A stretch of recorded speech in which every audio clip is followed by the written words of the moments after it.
The modern Canadian wine industry is 50 years young, but one family with hundreds of years of history in Ontario's Niagara region is the Speck family, owners of Henry of Pelham. Their family have owned the land they currently farm since the 1790s. Our family settled this land back in the 1790s.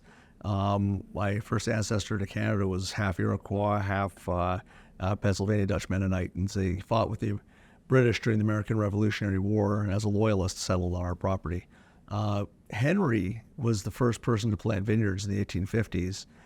My brothers and I, who grew up in Toronto, came back and replanted those vineyards and started winemaking in the early to mid 80s. With such long ties to the land, the family values sustainability and farms to the standards set out by Sustainable Wine Growing Ontario, a certification Daniel Speck helped craft. Sustainability is at the core of everything we do. It's not something that we consider a marketing tool. It's kind of our responsibility. I think that's true of everybody in any industry and every person for that matter.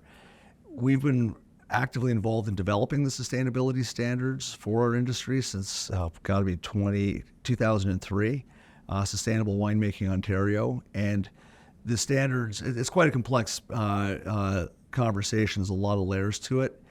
But long story short, it's an audited program that is reviewed yearly, and it's a progressive program, so the standards get raised every year. It's very leading edge for what it is. As for how to identify an Ontario wine made according to the standards, You'll see in the back of all of our labels a little green leaf, and it says Sustainable Winemaking Ontario, and that guarantees that the product is sustainably grown and made, and our growers also have to be certified. Daniel's daughter is attending King's College in Halifax. As for whether she will lead the next generation of Henry of Pelham, My daughter goes to school out here at King's College, woohoo, Halifax, and she's getting a philosophy degree like my brothers and I got.